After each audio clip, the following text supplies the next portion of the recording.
ማዕጠንቱን እንዲያጥኑ በእግዚአብሔር ስም እናሳስባለን። ከፊት ያላችሁ ወደ ኋላ ጠጋ እንድትሉ በእግዚአብሔር ስም እናሳስባለን። ጠጋ ጠጋ እያላችሁ እግዚአብሔርን አመስግኑት። ይህ ማዕጠንት ዛሬ ብዙዎችን ይፈውሳል፣ ብዙዎችን ችግራቸውን ሁሉ ይፈታል። በኋላ ያላችሁ ወደ ኋላ ያላችሁ ማዕጠንቱ እንዲደርሳችሁ ውጭ ያላችሁ ወደ ውስጥ እንድትገቡ እናሳስባለን። አባቶቻችን ማዕጠንቱን እያጠኑ ነው። እግዚአብሔርን አመስግኑ።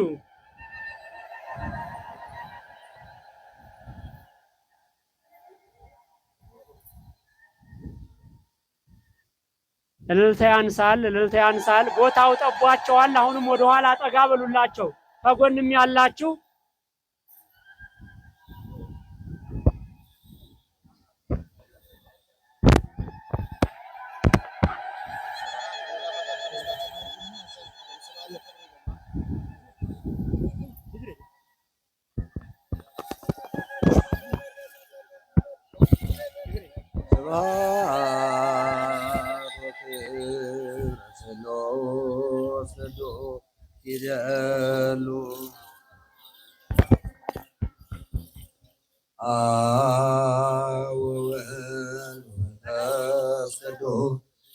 ሰሮይ ኩሎ ጊዜ ዜና ወዘርፈን ወራ ዓለም አለ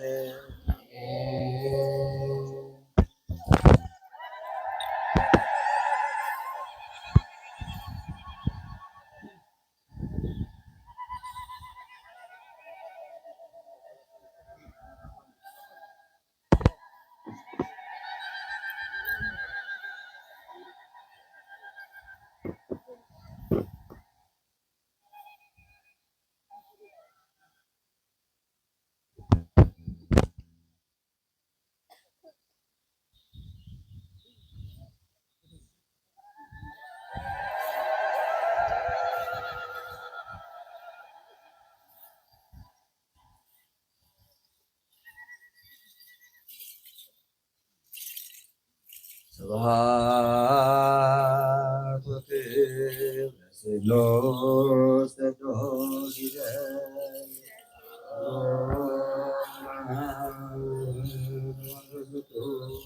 አብ ወወልድ ወመንፈስ ቅዱስ ስሉስ ሠራዊ ኩሎ ጊዜ ዜና ወዘልፈን ወለዓለመ ዓለም አሜን።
ስብሐት ወክብር ለሥላሴ ቅዱስ ይደል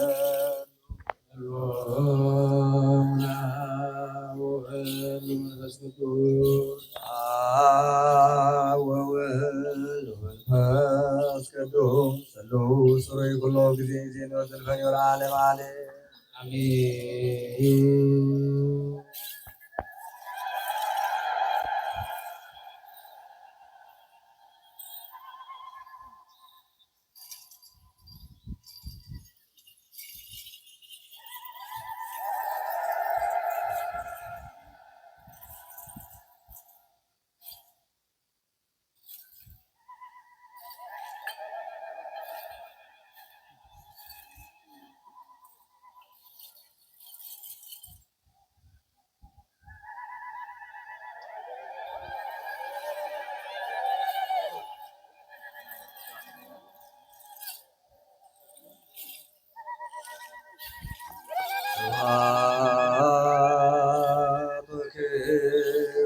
ቅዱስ ቅዱስ ይደል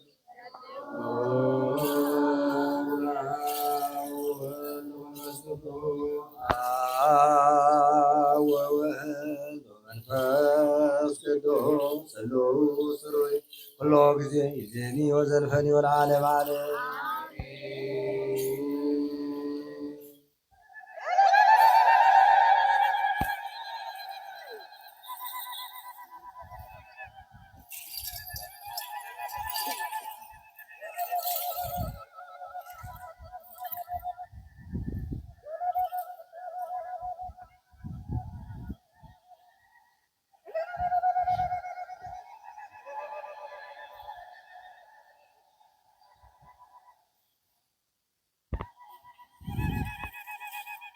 እልል እያላችሁ ለአባቶቻችን ካህናት እግዚአብሔርን አመስግኑላቸው። በእውነቱ ሌሊቱን በማህሌቱ አድረው አሁን ደግሞ በማዕጠንቱ እኛን እያገለገሉን ይገኛሉ። በዚህ በሚያጥኑት ዕጣን ጸሎታችን ያርጋል፣ መስዋዕታችን ያርጋል፣ ቅድመ እግዚአብሔር ይደርሳል። በመካከላችን ያለ ልዩ ልዩ ጸላኤ ሰናያት ሁሉ ከመካከላችን ይወገድልናል። እልል እያላችሁ እግዚአብሔርን አመስግኑት።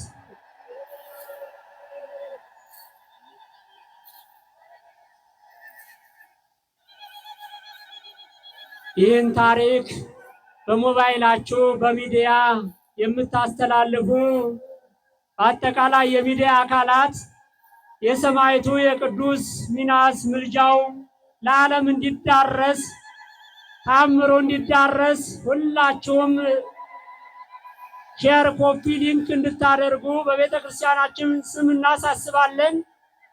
እልል እያላችሁ እግዚአብሔርን አመስግኑ።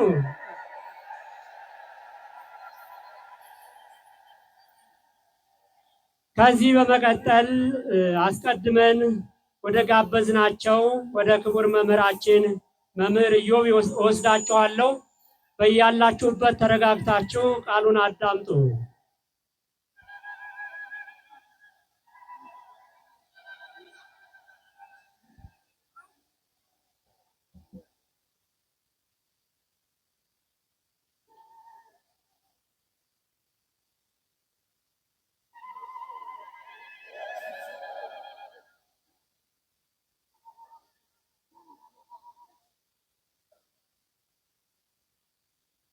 እግዚአብሔር ይመስገን፣ እግዚአብሔር ይመስገን፣ እግዚአብሔር ይመስገን።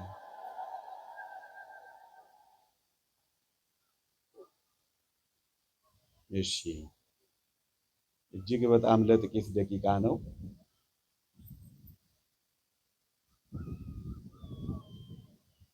የቅዱስ ሚናስን የሰማዕትነት ታሪክ እጅግ በጣም ጥልቅና ሰፊ ነው።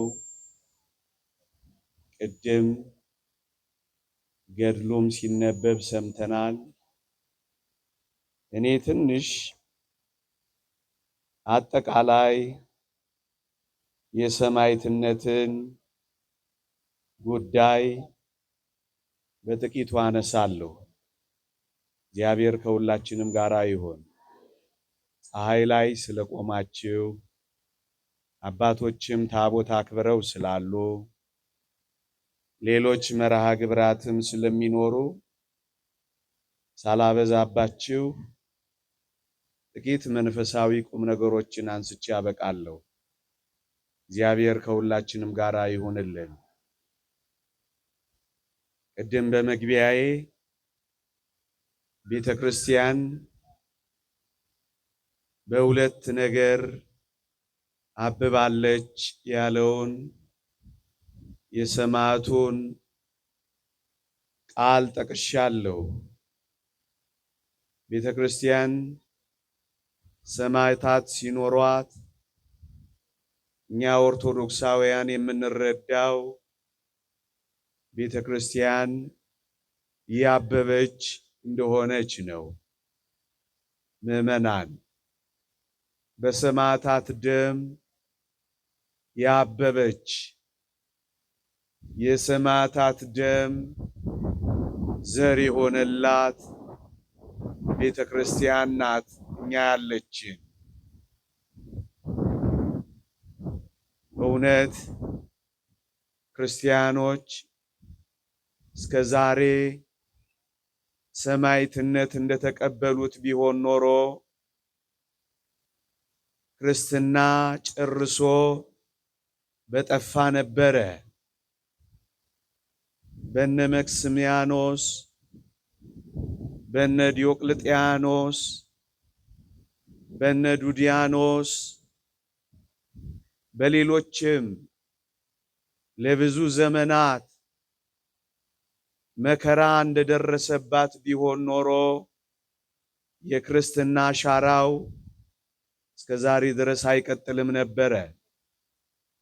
ነገር ግን የቤተ ክርስቲያን ልጆች መከራ፣ የክርስቲያኖች ሰማዕትነት በእውነት ቆጵርያኖስ እንዳለው ማበቢያዋ ነው የሆነው። ሊቁ ጠርጠሉስም የሰማዕታት ደም የቤተ ክርስቲያን ዘር ነው ያለው። እኛ የምንረዳው እንደሱ ነው። የክርስቲያኖች ሰማዕትነት ቤተ ክርስቲያንን አስፍቷታል። ታስታውሱ ከሆነ ቅዱስ እስጢፋኖስ ሲወገር ቤተ ክርስቲያን አንድ ሰው ማርካለች፣ ጳውሎስ የሚባል። በጣም ይደንቃል።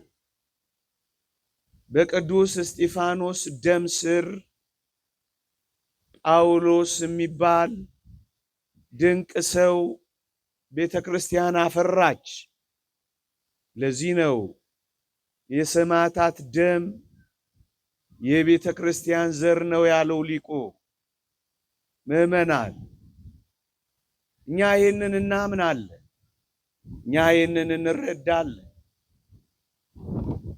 በዛሬዎቹ የኦርቶዶክሳውያን ክርስቲያኖች ደም ስር በእርግጠኝነት እግዚአብሔር ብዙ ጳውሎሶች ይኖሩታል።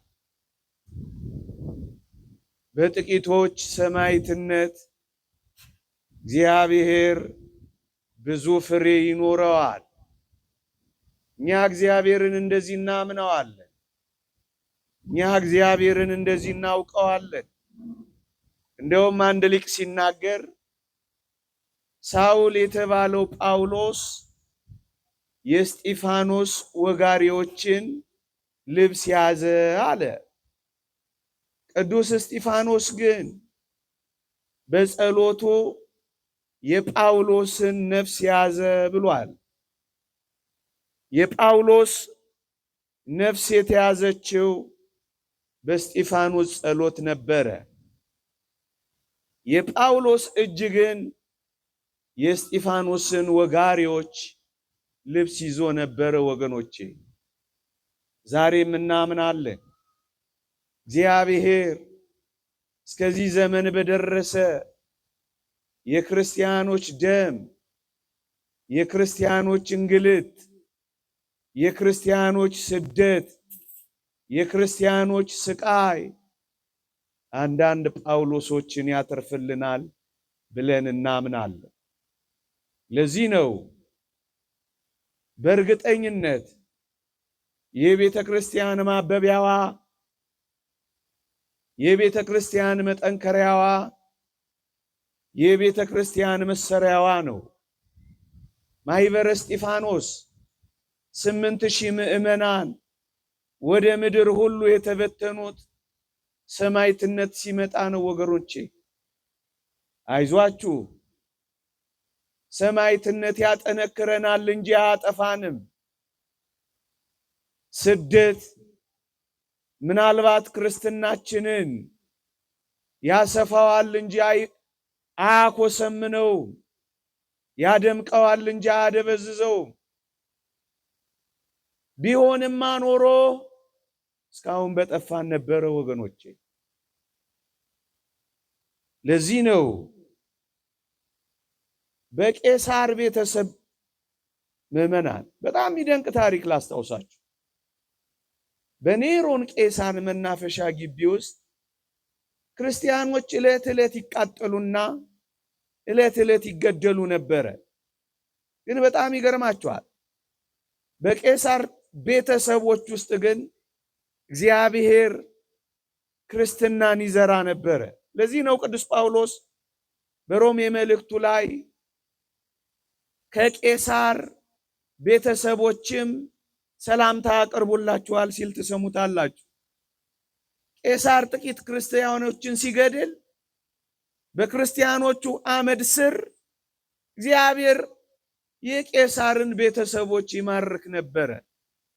ምዕመናን እኛም በዚህ ዘመን በጥልቅ ክርስቲያናዊ ሕይወት በብርቱ መንፈሳዊ ስሜት ከገዳዮች ገጀራ ስር አንዳንድ ክርስቲያኖችን እንዲያፈራ እንጸልያለን።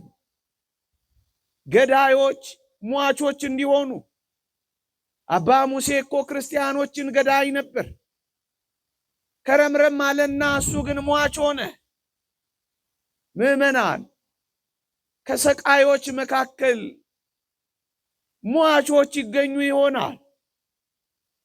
ከአሳዳጆች መካከል ቤተ ክርስቲያን ተሳዳጆችን ታፈራ ይሆናል።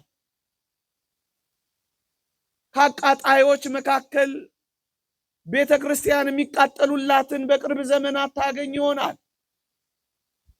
ታስታውሳላችሁ፣ በእኛ ዘመን እንኳን በዚህ በበሻሻ ጥቂት ክርስቲያኖች ቢገደሉ አይደል እንዴ የየከተማው ወጣቶችን በክርስቶስ ፍቅር ልባቸውን ማቀጣጠል የጀመረው? ቤተ ክርስቲያንን ማስጌጥ ጀመረ እግዚአብሔር።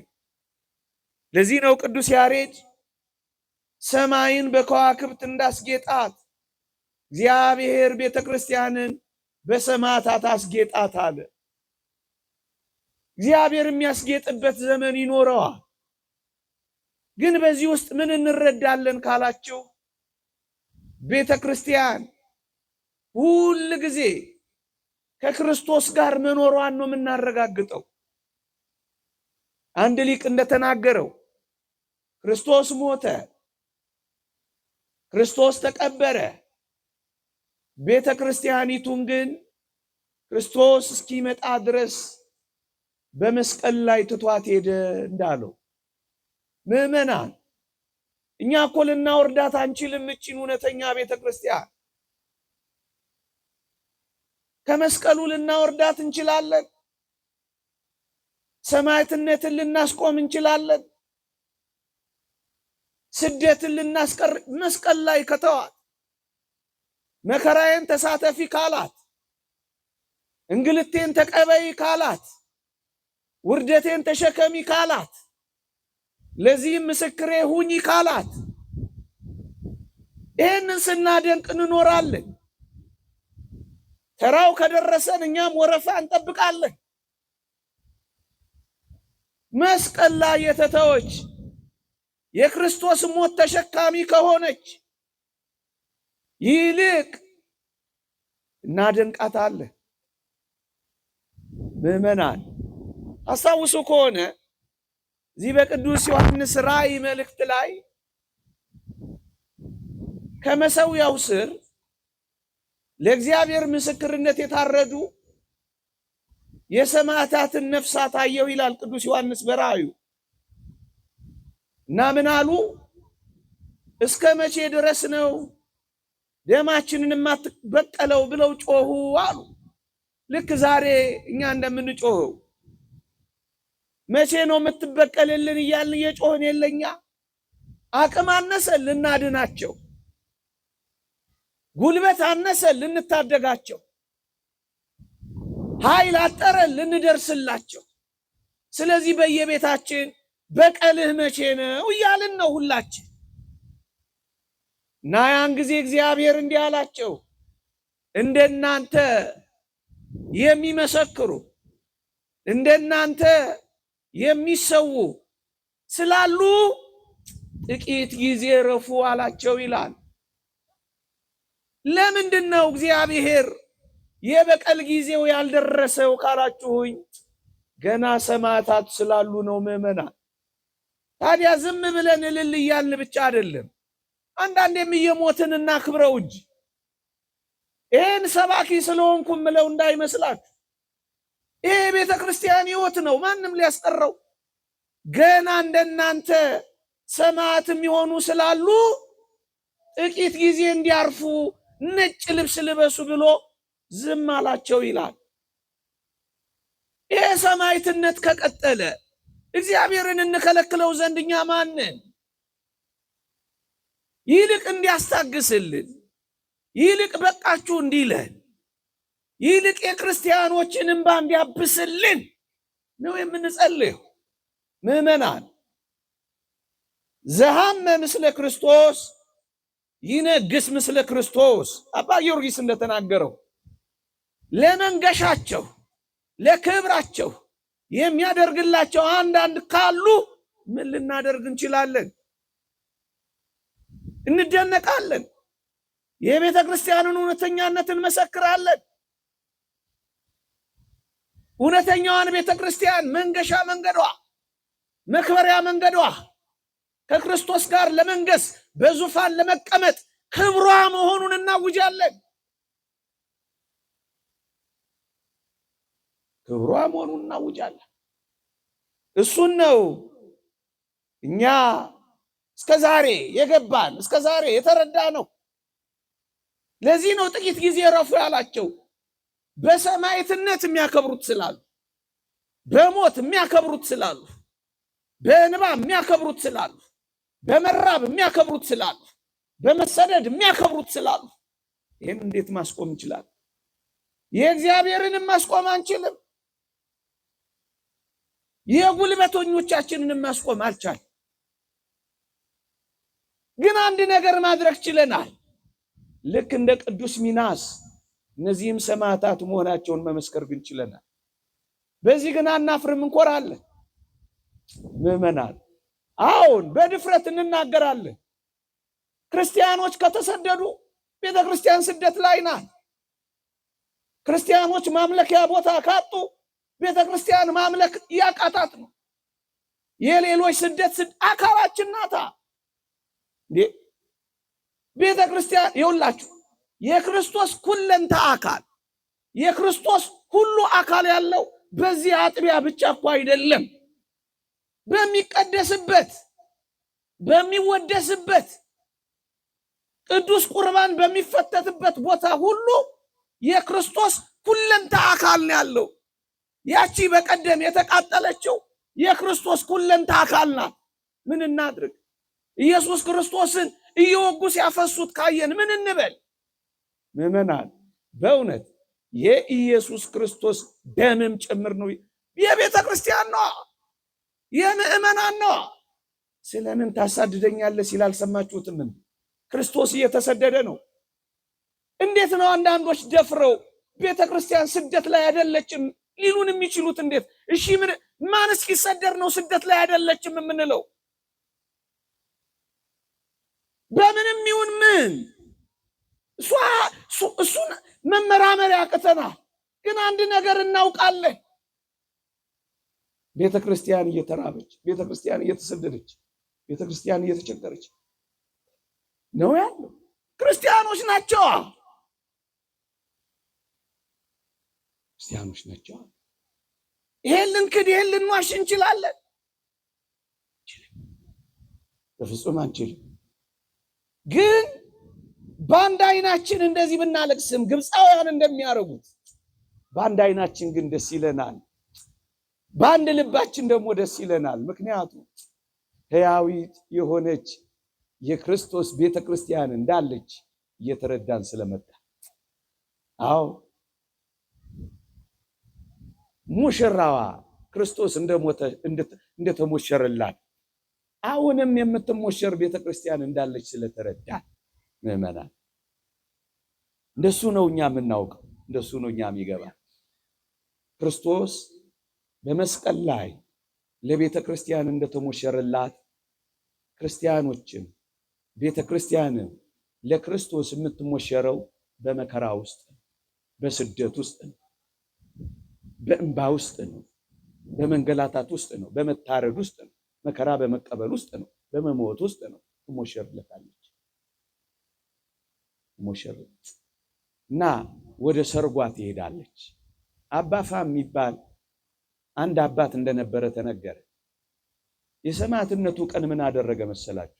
ነጭ ልብስ ለበሰና ወጣ ከገዳሙ። ሰማዕትነት ቀኑ ላይ ነው እና ወንድሞቹ ምን አሉት ተገርመው፣ አባፋ ዛሬ ከወትሮ እንዴት ነጭ ልብስ ለበስክ አሉት አሉ።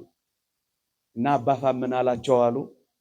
ዛሬ የኔ የሰርጌ ቀን ነው አላቸው አሉ። እና ቤተ ክርስቲያን እንዲሁ ስታዩት የተራቆተች ትመስላለች። ምናልባት በዚህ በሚዲያችሁ እንደዚህ ምስኪን ሆነው አይታችኋቸው ይሆናል። ግን የክርስቶስ ሙሽሮች ሆነው ነጭ ልብስ ለብሰው ደምቀው ከብረው አጊጠው ቤተ ክርስቲያን እየተሞሸረች ነው የሚሆነው ወገኖች። ሙሽርነቷ የት ላይ ነው ካላችሁ፣ መከራዋ ላይ፣ ሰማዕትነቷ ላይ፣ ክብሯ ላይ ስለሆነ ክብሯ እሱ ነው የሚሆነው። እኛ ይሄንን ስለምናምን እኮ ነው ወገኖቼ በዚህ ሐዘን በዚህም ደስታ የሚይዘን።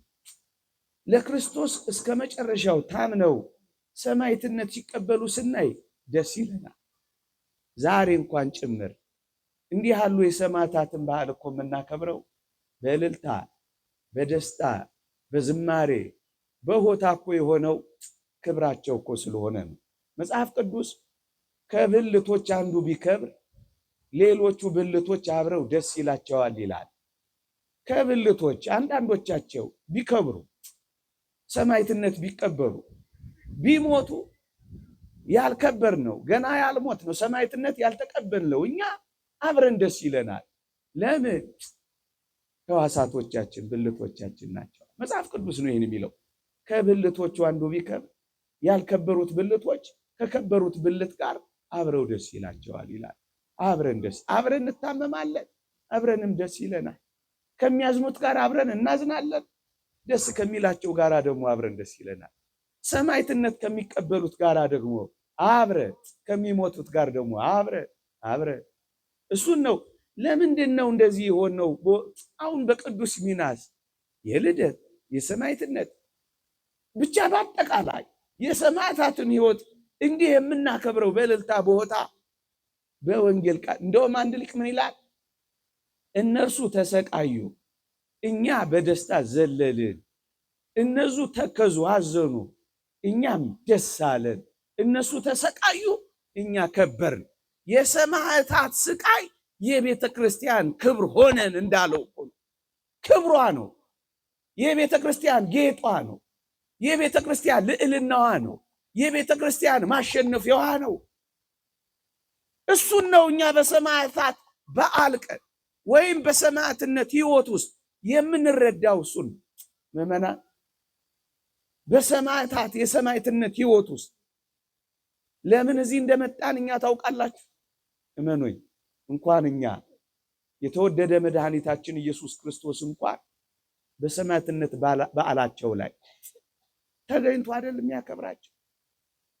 አይደለም አክሊልን ሰጥቷቸው። አሁን ለቅዱስ ሚናስ ስለ ድንግልና አንድ አክሊል፣ ስለ ትዕግስትህ አንድ አክሊል፣ ስለ ሰማዕትነትህ አንድ አክሊል፣ 3 አክሊል ሰጥቻለሁ ብሎ ነው ያከበረው ኢየሱስ ክርስቶስ ተገልጦ።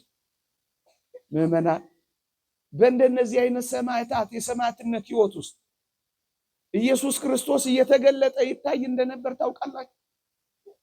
አንድ ሊቅ የተናገረው ልንገራችሁ። ምን ይላል መሰላችሁ? ሰማዕታት ወደ ፍርድ አደባባይ በተጎተቱ ጊዜ ኢየሱስ ክርስቶስም አብሮ ይጎተታል አለ። ሰማዕታት በተፈረደባቸው ጊዜ ኢየሱስ ክርስቶስም አብሮ ይፈረድበታል ይላል። አብሮ ግድ የላችሁም፣ አብሮን ይሆናል ክርስቶስ።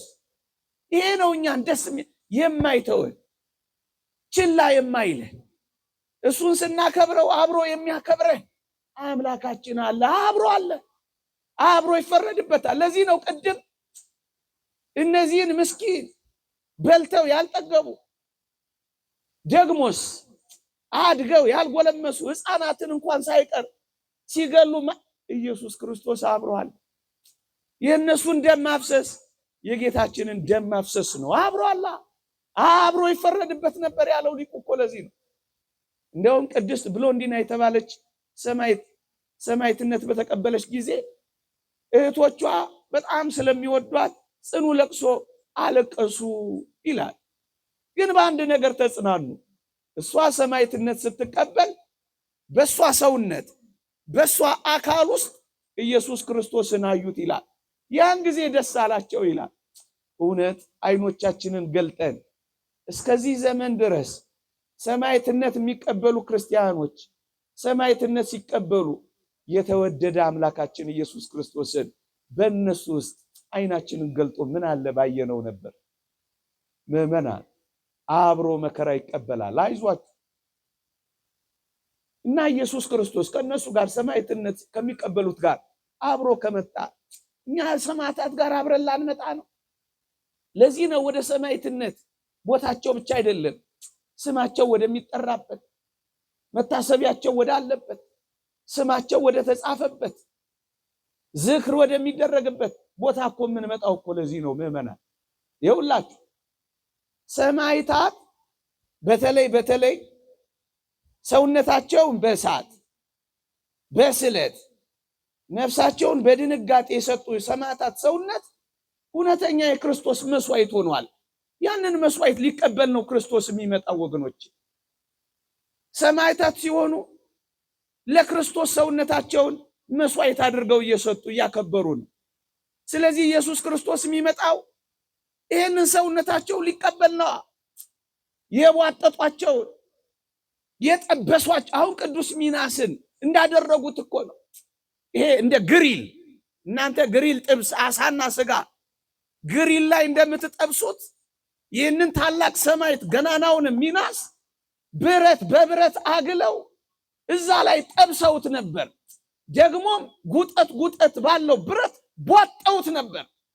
እነዚህ የከበረ ሰውነቱ ለክርስቶስ የተገበረ መስዋዕት ነበር። ኢየሱስ ክርስቶስ ለምን መጣ ካላችሁኝ ይሄንን መስዋዕት ሊቀበል ነው የመጣው። ምዕመናን እንደው በቅንነት በንጽህና በፀሐይ መቀጥቀጣችሁን እንኳን መስዋዕት አድርጎ ይቀበልላችኋል። አይዟችሁ፣ አንድም የሚተወው ነገር የለም። ክርስቶስ የተንቀጠቀጠው እግራችሁን፣ መቆም ያቃተው ወገባችሁን፣ ላባችሁን ክርስቶስ የማይቀበለው ይመስላችኋል? ምዕመናን ደምን ማፍሰስ ብቻ እኮ አይደለም፣ እንባን ማፍሰስ ሰማዕትነት እኮ ነው።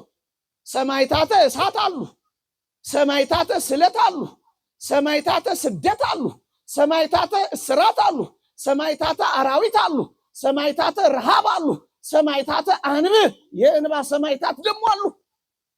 እዚህ ውስጥ እኮ ከነዛ በቀደም ሰማዕትነት ከሚቀበሉት ጋር አብራችሁ ሰማዕታት እኮ የሆናችሁ አላችሁ።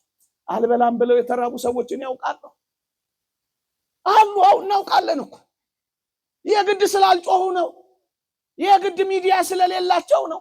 የታመሙ አሉ፣ የሚያቃስቱ አሉ፣ የሚያለቅሱ አሉ፣ ደጅ ዘግተው የሚያለቅሱ አሉ። ሰማዕታት እኮ ናቸው እነዚህ። ያዘኑ የተከዙ አሉ። ሐዘናቸው ትካዜያቸው እንደ መስዋዕት እንደ መገበሪያ ይቀበልላቸዋል እኮ መስዋዕት ናቸው። ኢየሱስ ክርስቶስ ይሄን መስዋዕት ሊያደንቅ ሊያከብር ከመጣ እኔ ማንኝ የማልመጣው? እኛም የምንመጣው እኮ ለዚህ ነው። ይሄን መስዋዕት እናደንቃለን፣ ሰማዕትነታቸውን እናደንቃለን፣ እናዘክራለን፣ እንመሰጣለን፣ በረከታቸውን እንፈልጋለን። ለሱ ነው ክርስትና። ለዚህ እኮ ነው አግናጤዎስ ሊቁ አትሙትብን ብለው እግሩን ሲይዙት አታስታውሱ? እንደ መገበሪያ ስንዴ አንበሶቹ አፍ ውስጥ ልፈጭለት ብትሰቅሉንለት እኮ ነው ያለው። እነዚህ ታቦታት ለምን ይወጡ ይመስላችኋል? መስዋዕት ነው። ቅዱስ ሚናስ እኮ መስዋዕት ነው። የክርስቶስ ፍቅር ላይ የሚሰዋው ስጋውና ደሙ የእነሱ መስዋዕትነት በዚህ መሰዊያ በኩል ይገናኛሉ። ይሄ መሰዊያ የሚወጣው ይውላችሁ ቅድም አንብቤላችኋለሁ ወይም ቅድም ጥቂት ነግሬያችኋለሁ። ከመሰዊያው በታች የታረዱትን የሰዎች ነፍሳት አየው ይላል ቅዱስ ዮሐንስ በራእዩ ምዕራፍ 6 የታረዱትን የሰዎች ነፍሳት ከመሰዊያ በታች አየሁ ይላል። ሁል ጊዜ ከሰማዕታት ጋር የእግዚአብሔር መሰዊያ ይወጣል፣ ይታያል። ለዚህ ነው ይሄን መሰዊያ የምናወጣው። ለዚህ ነው የምናከብረው። ለምን? እነዚህ መስዋዕቶች፣ እነዚህ ሰማዕታት እግዚአብሔርን ይቀበልልን።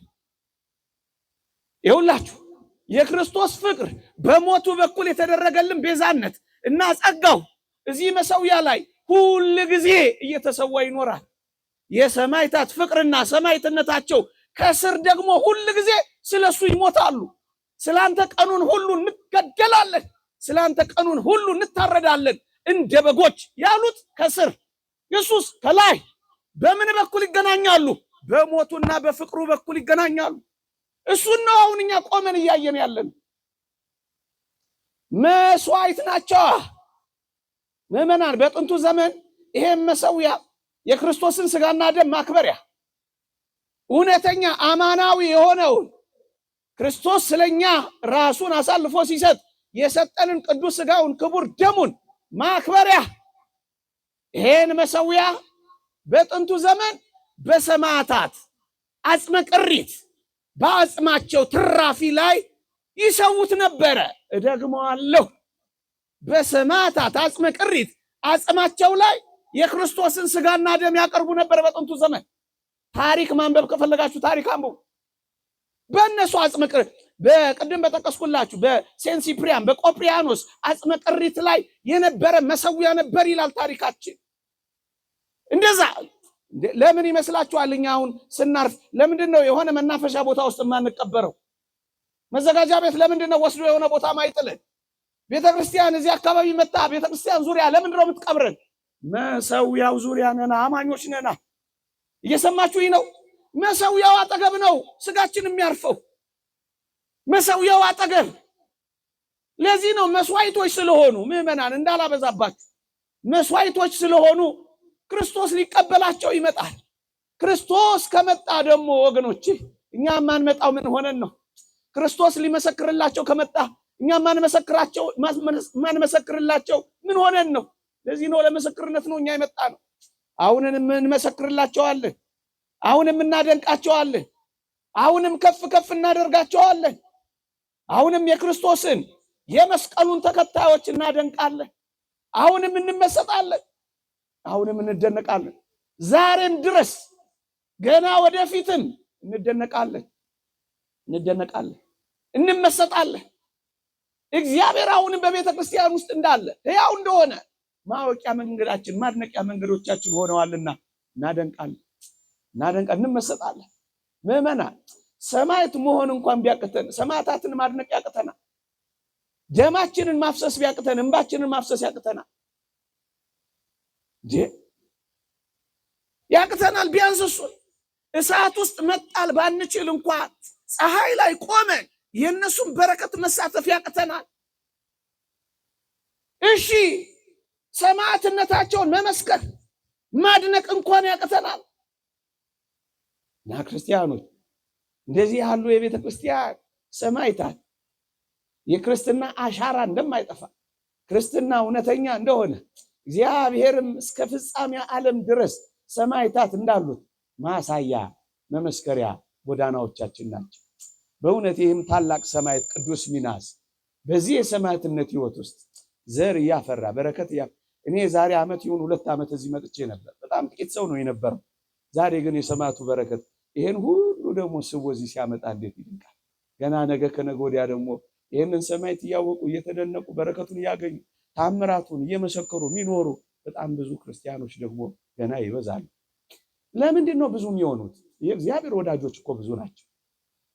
ዛሬ ሰማዕቱን ነገ ደግሞ ቅዱስ እስጢፋኖስን ከዚያ ደግሞ እንዲህ ያለ ምንድን ነው የበዛው? አንዳንዶች ሰማዕታት በመብዛታቸው ይበሳጫሉ፣ ያናድዳል።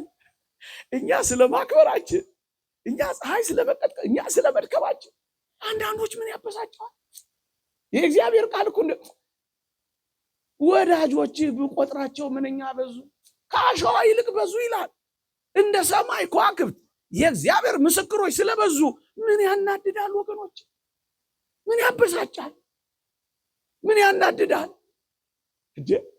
አንዳንዶች እዚህ መሰዊያው ላይ ኢየሱስ ከሚለው ስር በታች ሚናስ የሚል ስም ሲጻፍ ያናድዳቸዋል። አሁን ያናድዳል። ይሄ ያበሳጫል። በልበ ሥላሴ የተጻፈው ሚናስ የሚለው ስም ሳያበሳጭ እናንተ የሚደንቃችሁ መሰዊያው ስር ሚናስ የሚል ስም ስለተጻፈ ነው የሚያበሳጫችሁ።